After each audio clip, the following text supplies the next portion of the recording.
அப்ப அல்லாஹு தஆலா அறிவு என்பதை நமக்கு வழங்கி இருந்தாலும் அல்லாஹ்வுடைய கட்டளைகள் இருக்கிறது, இந்த கட்டளைகளை ஆராய்ச்சி பண்ணாமல் அல்லாஹ் சொன்னான் என்று உறுதியானால் சமியானா வ அதானா, ஏற்றோம் கட்டுப்பட்டோம் என்று வாழ்ந்தா மட்டும்தான் சைத்தானால் என்னை உங்களை திசை திருப்ப முடியாது. சைத்தான் நம்ம அறிவை பயன்படுத்தி குழப்பிக்கொண்டு நம்முடைய சிந்தனைகளை மாற்றிக்கொண்டே இருப்பான். அல்லாஹ் ரசூலும் சொன்னது இதுதான் என்று ஊர்ஜிதமாக இருக்கும்போது கண் மூடிக்கிட்டு இதுதான் என்று ஏற்றுக்கொள்ள வேண்டும். நபிகள் நாயகம் ஸல்லல்லாஹு அலைஹி வஸல்லம் அவர்கள் أعوذ بالله من الشيطان الرجيم بسم الله الرحمن الرحيم السلام عليكم ورحمة الله وبركاته. إن الحمد لله نحمده ونستعينه ونستغفره ونعوذ بالله من شرور أنفسنا ومن سيئات أعمالنا من يهده الله فلا مضل له ومن يضلل فلا هادي له وأشهد أن لا إله إلا الله وأشهد أن محمدا عبده ورسوله أما بعد. اللهم صل على محمد وعلى آل محمد كما صليت على إبراهيم وعلى آل إبراهيم إنك حميد مجيد. اللهم بارك على محمد وعلى آل محمد كما باركت على إبراهيم وعلى آل إبراهيم إنك حميد مجيد. அந்த சராசரங்களை படைத்து அடக்கி ஆண்டு கொண்டிருக்கக்கூடிய எல்லாம் வல்ல இறைவன் அல்லாஹ் ரப்புல் ஆலமீனுக்கே புகழ் அனைத்தும் உண்டாகட்டும். அவனுடைய சாந்தியும் கருணையும் நமது தலைவர் முஹம்மது நபி ஸல்லல்லாஹு அலைஹி வஸல்லம் அவர்கள் மீதும் அவர்களை பின்பற்றி வாழ்ந்து கொண்டிருக்கக்கூடிய அனைத்து நல்ல மனிதர்கள் மீதும் உண்டாகட்டுமாக. அல்லாஹ் ரப்புல் ஆலமீன் இந்த உலகத்திலே மனிதனை படைத்து சொர்க்கம் என்ற ஒரு உன்னதமான உயர்ந்த இடத்தை தயாரித்து வைத்து என்னுடைய கட்டளைகளை பின்பற்றி வாழ்ந்து வருகிறவர்களுக்கு அந்த சொர்க்கத்தை நான் தந்து விடுகிறேன், அதில் நிரந்தரமாக நீங்கள் இருக்கலாம் என்று அல்லாஹு தஆலா சொல்கின்றான். என்னுடைய கட்டளைகளையும் என்னுடைய தடுக்கக்கூடிய அந்த கட்டளைகள் வேண்டாம் என்று தடுக்கக்கூடியவைகளையும் காலாகாலமும் இறை தூதர்கள் மூலம் அந்தந்த சமுதாயத்துக்கு நான் ஏவுவேன். அந்த கட்டளைகளையும் அந்த ஏவல்களையும் யாரு பின்பற்றி வாழ்ந்து வருகிறார்களோ அவர்களுக்கு அந்த சொர்க்கம் இருக்கு என்பதைத்தான் ஆதம் அலைஹிஸ்ஸலாம் அவர்கள் முதல் இறுதி தூதர் நம்முடைய தலைவர் முஹம்மது நபி ஸல்லல்லாஹு அலைஹி வஸல்லம் அவர்கள் வரை அல்லாஹு தஆலா அருளி அதையே சொல்லிக் கொடுத்திருக்கிறான். குல் நஹ்பிது மின்ஹா ஜமீஆ, இங்கே இருந்து எல்லோரும் இறங்கி விடுங்கள். ஃபஇம்மா யஅதியன்னகும் மின்னி ஹுதா, என்னிடமிருந்து உங்களுக்கு ஹுதா என்கின்ற நேர்வழி வரும். ஃபமன் தபிய ஹுதாய ஃபலா ஹவுஃபுன் அலைஹிம் வலா ஹும் யஹ்ஸனூன், யார் அந்த நேர்வழியை பின்பற்றுகிறார்களோ அவர் மறுமையில் கவலைப்படவும் மாட்டார், பயப்பட வேண்டிய அவசியம் இல்லை. அவர் டைரக்டா அந்த பின்பற்றுதலுக்காக வேண்டி சர்டிபிகேட் கொடுத்து சொர்க்கத்துக்கு அனுப்பப்படுவார் என்பதுதான் அல்லாஹ்வுடைய அந்த அர்த்தம் உலகத்திற்கு ஆதம் அலைஹிஸ்ஸலாம் அனுப்பும்போது. ஆனால் ஆதம் அலைஹிஸ்ஸலாம் அவர்களை உலகத்துக்கு அனுப்பும் போது கூடவே மனித குலத்தின் எதிரியான இபிலிஸையும் சேர்த்து தான் அல்லாஹ் இதெல்லாம் அனுப்பினான். அங்கதான் பிரச்சனையே. நானும் நீங்களும் பிறக்கும் போதோ மனித குலம் உருவாக்கப்படுகிற போதோ இயற்கை மார்க்கமாகிய அல்லாஹுவுக்கு கட்டுப்பட்டு வாழ வேண்டும், அல்லாஹுவை வணங்க வேண்டும் என்கின்ற அடிப்படையில் தான் அல்லாஹு தஆலா அனுப்பினான். ஆனால் சைத்தான் என்ன செய்கிறான் என்று சொன்னால் நம்முடைய அந்த எண்ணங்களை குழப்பிக்கொண்டே இருக்கிறான். சிந்தனைகளை குழப்புவது, மாற்றுவது, இதை செய்ய வேண்டும், இதையா செய்ய போறீங்க, இதை விட இது நல்லது இல்லையா, இது எல்லாருக்கும் ஏற்படுகின்ற ஒன்றுதான். இதை விட இது நல்லது தானே, இதை கொஞ்ச காலத்துக்கு செய்யாம விடுங்களேன். தூக்கத்தை விட தொழுகை பெரியதுதான், கொஞ்ச நேரம் தூங்கிட்டு எழுப்பினா என்ன என்றுதான் சுபகை நம்மை விட்டு அகற்றுகின்றான். அவசரமா செய்ய அவ்வளோ என்ன அவசரம், இன்னும் கொஞ்சம் காசு சேர்த்துட்டு அடுத்த முறையாக ஹஜ்ஜுக்கு போகலாமே என்று சொல்லி தாமதப்படுத்துவான். ஒரு நன்மையை செய்வதற்கு தாமதப்படுத்தி நம்முடைய காலம் முடிவடைய செய்து அந்த நன்மையை செய்ய விடாமல் தடுப்பதுதான் இப்லீஸினுடைய வேலை. கூடவே நம்மளை அனுப்பி வைத்திருக்கிறான். அப்ப இந்த இப்லீஸ் மனிதனுடன் சேர்ந்தே இந்த உலகத்துக்கு என்ன செய்யப்படுகிறான், அனுப்பப்படுகின்றான். அல்லாஹ் தஆலா சொல்லுகிற கட்டளைகள் இருக்கிறது. இந்த கட்டளைகளை இப்லீஸ் தன்னுடைய வார்த்தைகளால் மடைமாற்றம் செய்து அல்லது மூளைச்சலவை செய்து என்னையும் உங்களையும் வேறொரு பக்கம் திசை திருப்பிக் கொண்டே இருக்கின்றான். 24 மணித்தியாலம் அனுப்பப்பட்ட காலம் முதல் மறுமை வரை அதையே செய்ய இருக்கிறதாகவும் சொல்லுகின்றார். இப்ப அல்லாஹ் தஆலா சொல்லுகிற கட்டளையை நாம் எப்படி எடுத்துக்கொள்ள வேண்டும்? எங்களுடைய அறிவுக்கு முக்கியத்துவம் கொடுத்து இப்லீசுடன் சேர்ந்து அந்த கட்டளையை புறக்கணிக்காமல் எப்படி நாம் அந்த கட்டளைகளை எடுத்துக்கொள்ள வேண்டும் என்று அல்லாஹ் தஆலா திருக்குர்ஆனில் சொல்கிறான். நீங்க பாத்தீங்கன்னா தெரியும், மனிதனுக்கு அல்லாஹ் அறிவை கொடுத்திருக்கிறான். அறிவை கொடுத்து அல்லாஹ் தஆலா சொல்கிறான், இந்த அறிவை வைத்து ஒன்றும் கிழிக்க முடியாது. நேர்வழி என்பதை நான் தான் உங்களுக்கு தர வேண்டும். அறிவு வைத்தவன் எல்லாம், அறிவுள்ளவன் எல்லாம் உயர் அந்தஸ்தில் ஆன்மீகத்தில் பிரசித்தி பெற்றவனாக முடியாது, நேர்வழி பெற்றவனாக முடியாது. என்னிடம் இருந்து நேர்வழி வரும், நான் நாட வேண்டும். அரை மணி நேரம் நான் இந்த இடத்துல கத்துறேன்னு வைங்க, அல்லது ரசூலுல்லாஹி ஸல்லல்லாஹு அலைஹி வஸல்லம் அவர்களே அந்த நபித்தோழர்களுக்கு மத்தியில் ஜாகிலியத் உரை நிகழ்த்தினார்கள். ரசூலுல்லாஹ் பேசியதற்காக வேண்டியெல்லாம் எவனும் இஸ்லாத்தை ஏற்றுக்கொள்ள முடியாது. நபியே, பலாகுல் முபீன், தெளிவாக சொல்வது மட்டும்தான் அவனுடைய கடமை. அறிவே அவனுக்கு இருந்தாலும், நீ சொல்வதே புரிந்தாலும், நான் தான் அவனுக்கு நாட வேண்டும், இவனை இஸ்லாத்தில் கொண்டு வர வேண்டும் என்று. இப்ப நீங்க எல்லாம் படித்த படிப்பு இருக்கிற முஸ்லிம் சமுதாயத்தில் படித்த படிப்புகளை விட இந்த யூதனும் இந்த மாதிரி இஸ்லாத்தை அழிக்க வேண்டும் என்று படித்திருக்கின்ற படிப்புகள் அதிகம். குர்ஆனில் இல்ல, குர்ஆனுக்குள்ளாலேயே என்னென்ன விஷயங்கள் தேட வேண்டும் என்பதையெல்லாம் தேடி இருக்கிறார். ஆனால் இஸ்லாத்தை நோக்கி வந்தான் அல்லாஹ் நாடியவர்களை தவிர வர முடியாது. ஏன்? அல்லாஹ் தஆலா நாட வேண்டும். பல நடிகர்கள், பல நடிகைகள் குர்ஆனை படித்ததாக சொல்லுகிறார்கள், பலமுறை படித்ததாக சொல்லுகிறார்கள். சொல்லும் போது கூட எப்படி சொல்கிறார்கள், நான் பகவத்கீதையை படித்திருக்கிறேன், பைபிளையும் படித்திருக்கிறேன், ஆனால் இந்த புத்தகங்களில் ஏற்படாத மாற்றங்களும் ஒரு ஈர்ப்பும் குர்ஆனை நான் முழுசாக படித்த போது எனக்கு ஏற்பட்டது, அது ஒரு வித்தியாசமான வரிகளாக இருந்தது என்று நடிகை கௌதமி ஒரு முறை பேட்டியிலே சொல்லி இருந்தார். ஆனால் இஸ்லாத்தை நோக்கி வந்தாலா? வரவில்லை. அல்லாஹ் தஆலா நாட வேண்டும் சகோதரர்களே. அப்ப அல்லாஹ் தஆலா அறிவு என்பதை நமக்கு வழங்கி இருந்தாலும் அல்லாஹ்வுடைய கட்டளைகள் இருக்கிறது, இந்த கட்டளைகளை ஆராய்ச்சி பண்ணாமல் அல்லாஹ் சொன்னான் என்று உறுதியானால் சமியானா வாத்தானா, ஏற்றோம் கட்டுப்பட்டோம் என்று வாழ்ந்தா மட்டும்தான் செய்தானால் என்னை உங்களை திசை திருப்ப முடியாது. யா அய்யுஹல்லதீன ஆமனூ, ஈமான் கொண்டவர்களே, இதா நூதிய லிஸ்ஸலாத்தி மின் யௌமில் ஜும்ஆ, ஜும்மாவுக்காக நீங்கள் அழைக்கப்பட்டால் ஃபஸ்அவ் இலா திக்ரில்லாஹி வதருல் பை, வியாபாரத்தை விட்டு பள்ளிவாசலுக்காக அல்லாஹ் நினைவு கூறுவதற்காக வாங்க என்று அல்லாஹ் தஆலா சொல்றானா? அறிவு என்ன சொல்லும், செய்தா என்ன கட்டளை போடுவான்? அரை மணி நேரத்துக்குள்ள போய் பள்ளிவாசல்ல பயானை கேட்டு அதுல அந்த நேரத்தை கழிப்பதை விட எல்லாரும் கடையை பூட்டிட்டு போயிட்டான், இந்த நேரத்துல நான் மட்டும் கடையை திறந்துகிட்டு இருந்தா என்னை நோக்கித்தான் பல பேரு பொருள்கள் வாங்க வருவார்கள், எனக்கு நிறைய லாபம் கிடைக்கும். காலையிலிருந்து அவ்வளவு பேரும் பண்ணிய வியாபாரத்தை விட இந்த ஒரு 10 நிமிஷம் தாமதமாக போகிற போது எனக்கு என்ன கிடைக்கும்?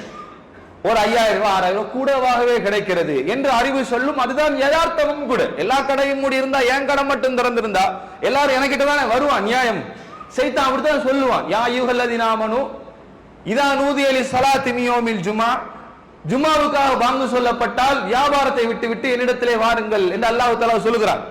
வதருல் பை, உங்கள் வியாபாரத்தை விடுங்கிறான், வியாபாரம் பண்ணாதீங்க, ஜும்மா உங்களுக்கு கடமை, ஜும்மா கடமையாக இருக்கிற நீ வியாபாரம் பண்ணுவது உனக்கு ஹராம், நீ பள்ளிவாசலுக்காக வேண்டி அல்லாஹ்வை நினைப்பதற்காக வரணும். தாலிக்கும் கைருல் லக்கும் இன் குன்தும் தஅலமூன், நீ அறிந்தவனாக இருந்தால் அதுவே உனக்கு சிறந்தது. எந்த அறிந்தவனாக இருந்தா? வியாபாரம் பண்ற நேரத்துல பண்ணினா காசு வரும் என்கிற அறிவு இருக்குதான். அந்த அறிந்தவன் என்கிறதை விட இந்த கொஞ்ச நேரத்துல மூடி வைத்து விட்டு அல்லாஹ் தஆலா சொன்னதற்காக பள்ளிக்கு வருகிறான் பாருங்க, இந்த நன்மைகளை பெற்றுக் கொள்கிறார்கள் பாருங்க, இந்த அறிவை அல்லாஹ் தஆலா சொல்லுகிறான். இது உனக்கு கைருல்ல, இதுதான் உனக்கு சிறந்தது. என்ன சிறந்தது? எனக்காக என்னுடைய அடியார் இந்த கடைகளையும் இந்த வியாபாரங்களை எல்லாம் விட்டுவிட்டு என்னை நினைப்பதற்காக என் கட்டளைக்காக வந்தானே, நீ என்னடா 5 10 என்று உலகத்தில் சம்பாதிக்கின்ற இந்த சம்பாத்தியத்தை நீ ஆசைப்படாமல் எனக்காக நோக்கி வந்தாயே, நான் உனக்கு தருகிறேன், கோடான கோடியான பெருமதியான நன்மைகளை நான் உனக்கு தருகிறேன்.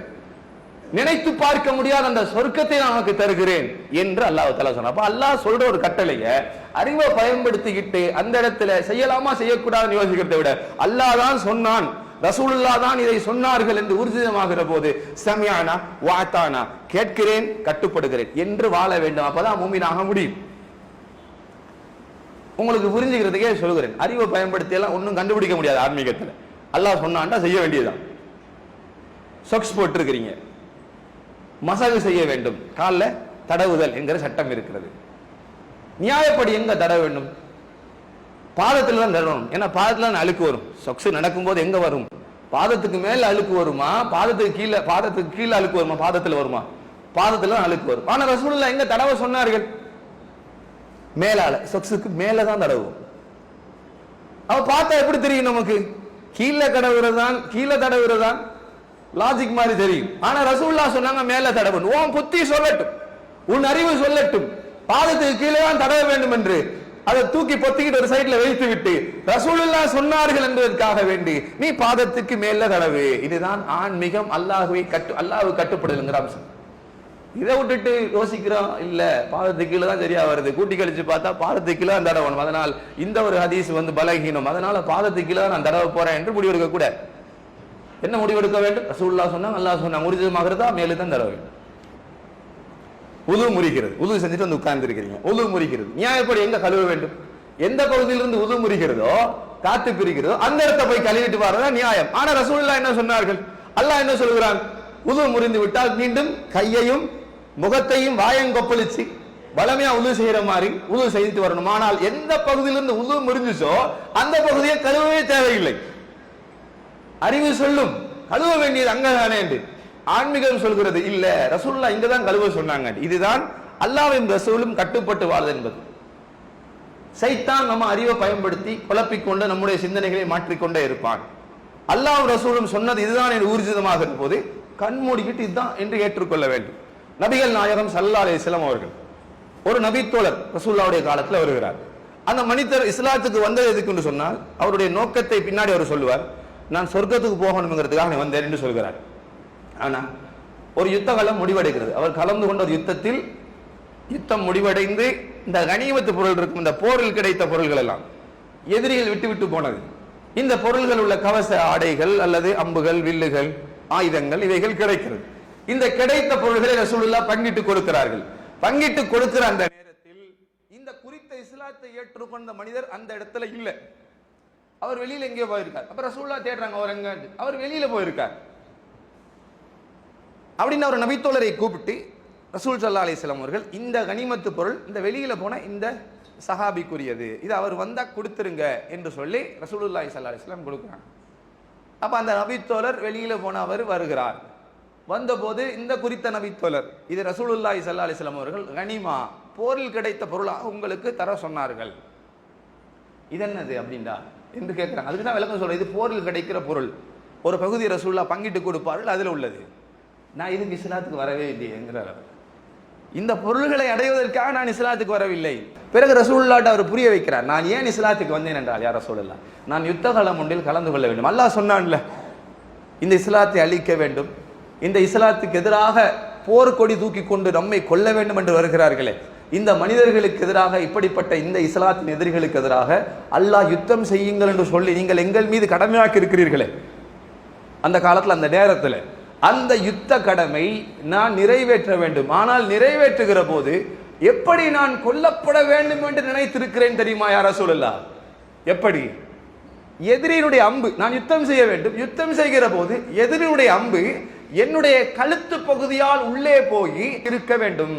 இப்படி ஆசைப்பட்டு தான் நான் இஸ்லாத்துக்குள் வந்தேன் சகோதரர்களே என்று அல்லாஹ்வுடைய தூதர் அவர்களுக்கு முன்னாடி அந்த சஹாபி சொன்னார்.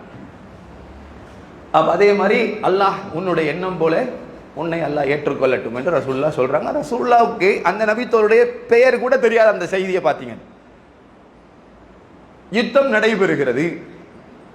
யுத்தம் நடைபெற்றதுக்கு பிறகு ரசூலுல்லாஹி ஸல்லல்லாஹு அலைஹி வஸல்லம் அவர்கள் சஹாபாக்களை, இறந்து மரணித்திருக்கக்கூடிய அந்த ஷஹீதான சஹாபாக்களை ரசூலுல்லாஹ் பார்க்கிறாங்க. பார்க்கும்போது ஒருவருடைய அம்பு, எதிரியினால் தாக்கப்பட்ட அம்பு கழுத்து பகுதியால் அந்த அம்பு குத்தப்பட்டிருக்கிறது. ரசூலுல்லாஹ் கேட்கிறாங்க, இவர் தானா அவர்? என் ரசூலுல்லாஹ்க்கு பேர் தெரியல. இவர் தானா அவர்? அந்த என்னோட சொன்னாரே இப்படித்தான் கொல்லப்பட வேண்டும் என்று சொன்னாரே அந்த தோழர் இவர் தானா? ஆமாம் யா ரசூலுல்லாஹ், இவர் தான் அவர். அப்ப ரசூல் ஸல்லல்லாஹு அலைஹி வஸல்லம் அவர்கள் கவலைப்பட்டு அல்லாஹ்விடத்திலே துஆ கேட்டு தன்னிடம் இருக்கக்கூடிய ஒரு ஆடை எடுத்து இந்த ஆடையாலே இவரை கவனிடுங்கள் என்று ரசூலுல்லாஹி ஸல்லல்லாஹு அலைஹி வஸல்லம் சொன்னார். இதுதான் அல்லாஹ்வுக்கு கட்டுப்படுதல்ங்கிறது சகோதரர்களே. நாம கட்டுப்படுறோம் அன்னைக்கு? நாம் அல்லாஹ்வுக்கு கட்டுப்படுகிறோமா அல்லது நமக்கு வசதியான வசனங்களை மட்டும் எடுத்து உலகத்தில் வாழ்ந்து கொண்டு இஸ்லாம் என்று சொல்லிக்கிட்டு இருக்கிறோமா? யதார்த்தமாக யோசி. எது வசதியோ அதை செய்து கொண்டு நானும் முஸ்லீம் தானே, நானும் முஸ்லீமாகத்தானே வாழ்கிறேன் என்று சொல்லிக் கொண்டிருக்கிறோம். ஆனால் அந்த நபித்தோழர்களுடைய வாழ்க்கை கட்டுப்படுதல் என்பது எப்படி இருந்தது? சைத்தானை எப்படி எதிர்கொண்டார்கள்? ஏன் உமர் ரதியா அவர்களை கண்டால் சைத்தான் இன்னொரு புறத்திலே ஓட்டம் எடுத்தான். உமரை விட சைத்தான் பலம் படைப்பிலே. ஆனால் படைப்பில் பலமாக இருந்தாலும் சைத்தானை விட உமர் ரதி அவர்களுடைய ஈமான் பலமாக இருந்தது. உமரே, உன்னை கண்டால் சைத்தானை வேறொரு புறத்தில் ஓட்டம் எடுக்கிறான் உமரே என்று சொன்னார்கள் ரசூலுல்லாஹி ஸல்லல்லாஹு அலைஹி வஸல்லம். இதுதான் அல்லாஹ்வுக்கு, அல்லாஹ்வுடைய வார்த்தைக்கு கட்டுப்படுதல் என்பது. இது நம்ம கிட்ட என்னைக்கு வருதோ அன்னைக்கு தான் நாம ஒரு தூய்மையான முஸ்லீமாக இருக்க முடியும். அல்லாஹ் சொன்னானா அந்த கண்மூடி பின்பற்றுதல் என்பது இருக்குது. உலகத்தில் உள்ள மனிதர்கள் அல்ல, ரசூலுல்லாஹுவையும் அல்லாஹுவையும் அல்லாஹும் ரசூலும் சொன்னாங்கண்டா கண்மூடி பின்பற்ற வேண்டும். இதான் அவங்க சொன்னதா? ஒரு பேச்சும் இல்லை, எனக்கு முடியாது, அவ்வளோதான். இதை நான் செய்வேன், ரசூலுல்லாஹ் சொன்னாங்க, அவ்வளோதான். ஏன் மற்ற கேள்வி? எனக்கு முடியாது, ரசூலுல்லாஹ் சொன்னாங்க, இதை நான் செய்கிறேன். அறிவு என்பது அல்லாஹ் தஆலா சொல்றான், சிலருக்கு நான் விளங்கியிருக்கிறேன் அறிவை. ஆனால் அறிவை வச்சுக்கிட்டு என்ன செய்ய முடியாதுன்னு சொன்னால் இஸ்லாத்தில் உயர்ந்திருக்க முடியாது. தக்குவாவை வைத்தும் நம்பிக்கை வைத்தும் தான் இஸ்லாத்தில் உயர்ந்திருக்க முடியும். அல்லாஹ் தஆலா சொல்றான், அழிவு படைத்தவர்கள் மறுமையில் வெற்றி பெறுவார்கள் என்று. இன்னலில் முத்தகீன மஃபாஸா, தக்குவா உள்ளவர்கள் தான் வெற்றி பெறுவார்கள். அது மேசனாக இருந்தாலும், மோடாவியாக இருந்தாலும், டாக்டராக இருந்தாலும், இன்ஜினியராக இருந்தாலும், உலகத்தில் கல்வி அறிவு சராசரியாக பங்கிட்டு கொடுக்கப்படவில்லை. சில பேருக்கு அதிகமாக அல்லாஹ் கொடுத்திருக்கிறான், சில பேருக்கு குறைவாக கொடுத்திருக்கிறான். ஆனால் தக்குவா என்பது அல்லாஹ் தஆலா நாடு இவருக்கு இது என்று கொடுத்திருக்கிறான். எனக்கு விருப்பமானவனை நான் தெரிவு செய்திருக்கிறேன் அல்லாஹ் தஆலா. ஆமினாவை நான் தெரிவு செய்ய மாட்டேன், ஆமினா நரகத்துக்குரியவளாக நான் தெரிவு செய்வேன்.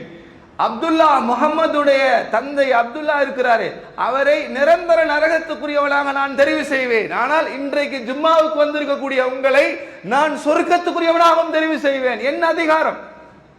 எவ்வளவு பெரிய பாக்கியத்தை அல்லாஹ் தஆலா தந்திருக்கிறான். நூகுடைய மனைவியை, லூத்துடைய மனைவியை நான் நரகவாதியாக மாற்றுவேன், அதே நேரத்தில் காபிருக்கு உதாரணமாக நான் சொல்லுவேன். ஆனால் ஃபிரௌனுடைய மனைவி ஆசியாவை நான் சொர்க்கத்துக்குரியவனாக மாற்றுவேன். என்ன அதிகாரம்!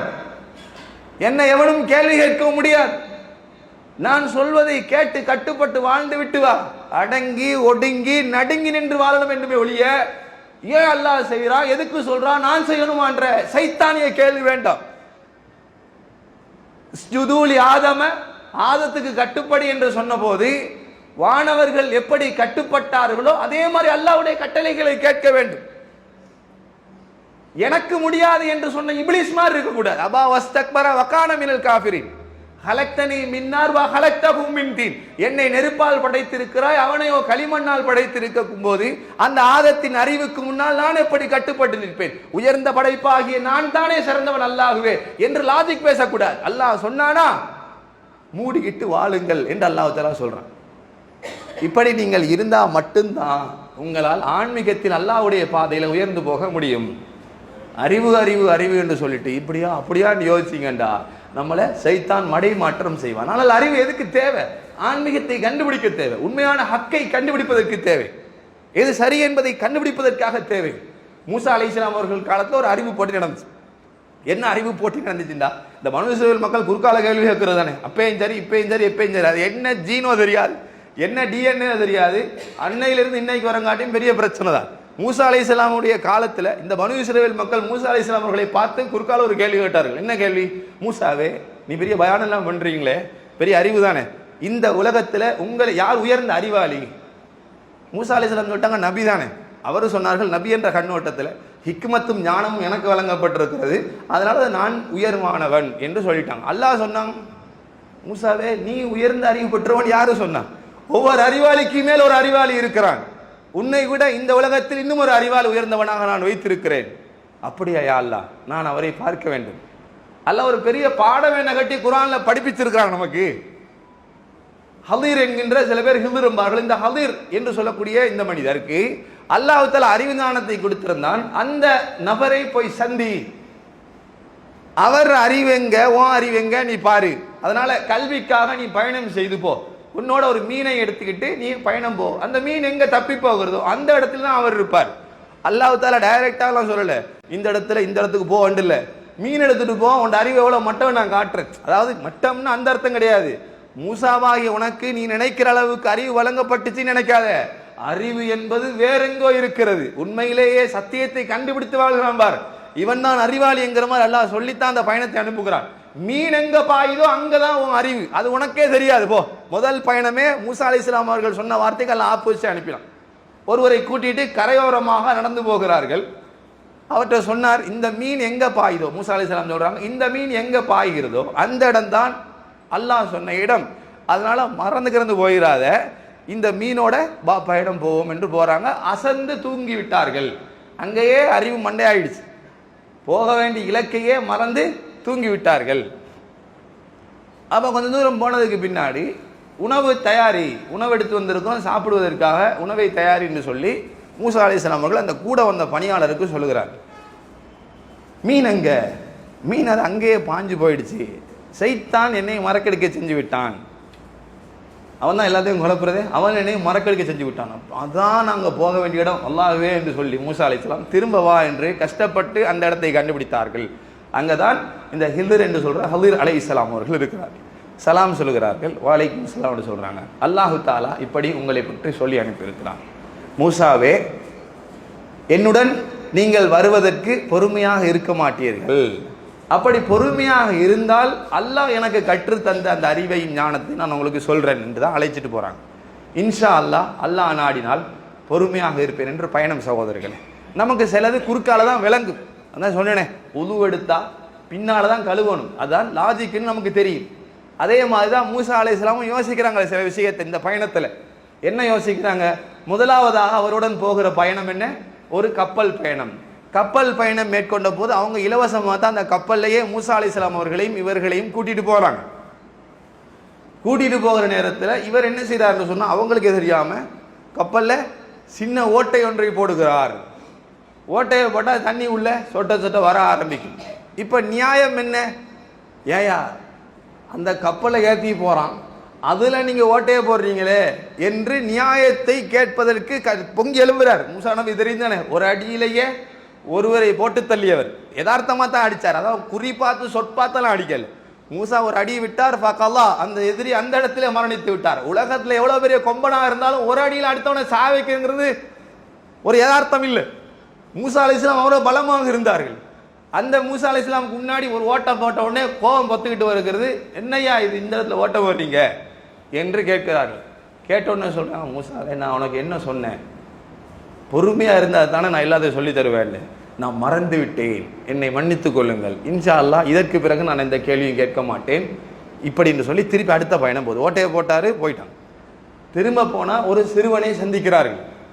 நீங்க பாருங்களேன், யதார்த்தத்தை பார்த்தா என்ன தெரியும் நமக்கு? உண்மையிலே எது தெரியும்? இந்த மூசா அலைஹிஸ்ஸலாம் அவர்கள் கூட்டிட்டு போகிற பயணத்துல என்ன தெரியுதுன்னு மட்டும் பாருங்க. அந்த சிறு பையனை கடந்து போகிற போது அவரை என்ன செய்யறான்னு சொன்ன, அந்த சின்ன பையனை இந்த கூட வந்த ஹதீர் அவர்கள் கொலை செய்கிறார்கள். சிறுவனை கொண்ட உடனே இனி பொறுத்துட்டு இருக்க முடியாது. இப்ப மறந்தெல்லாம் போகல, இந்த கேள்வி கேட்கக்கூடாதுங்கிறதை அவர் மூசா அலைஹிஸ்ஸலாம் மறந்தெல்லாம் போகல. சின்ன பிள்ளைய போய் கொல்றியப்பா, என்னப்பா நியாயம் என்று பொங்கி எழும்பி விட்டார். அப்ப சொன்னா, மூசாவே நான் என்னுடன் வருவதற்கு உனக்கு பொறுமை இல்லைன்னு நான் சொன்னனே. மூசா நபி வேற பொறுமைசாலி, அது பனு இஸ்ரவேல் வரலாறை படித்தாலும் உங்களுக்கு தெரியும். ரசூலுல்லாஹ்வே சொல்லுவாங்க, மூசா என்னை விட பொறுமைசாலி என்று. ஆனால் அந்த மூசா நபியை பார்த்தே சொன்னார் இவர், நீ பொறுமை இல்லாத ஆளுப்பன்னு சொல்லி. அப்ப எப்படிப்பட்ட ஒரு நிலையில் மூசா நபி இருந்திருப்பார் அந்த சம்பவத்தை பார்க்கிற போது. இல்ல, இதற்கு பிறகு நான் ஏதாவது கேள்வி கேட்டால் அந்த இடம்தான் நானும் நீங்களும் பிரிய வேண்டிய கடைசி இடம், கேட்க மாட்டேன், இந்த முறை மட்டும் ஒரு எக்ஸ்கியூஸ் மட்டும்தாங்கிற மாதிரி மூசா நபி போறாங்க. ரெண்டு பேரும் ஒரு ஊருக்குள்ள போய் பூகுறார்கள். போனா அந்த ஊருக்காரன் வளம் என்னண்டா சாப்பாடு கொடுக்கணும், வெளியூர்ல இருந்து யாராவது வந்தா இவனுங்க சாப்பாடு தர மாட்டான், ஒன்றும் தர மாட்டான், போண்டு விரட்டிட்டாங்க. மூசா நபிக்கு உச்சகட்ட கடுப்பு. வந்தவனுக்கு சாப்பாடு தரலங்கிற ஒரு கோபம் வர இந்த மனிதனும் கூட வந்திருந்தார். ஊரை விட்டு வெளியில வருகிற போது ஒரு மதில், ஒரு செவர் இருக்கிறது, இந்த தாப்பங்கிறது, இந்த செவர் அப்படியே கெளிஞ்சு விழுற நிலையில சாய்ந்த வண்ணம் இருக்கிறது, விழப்போற நிலையில் இருக்கிறது.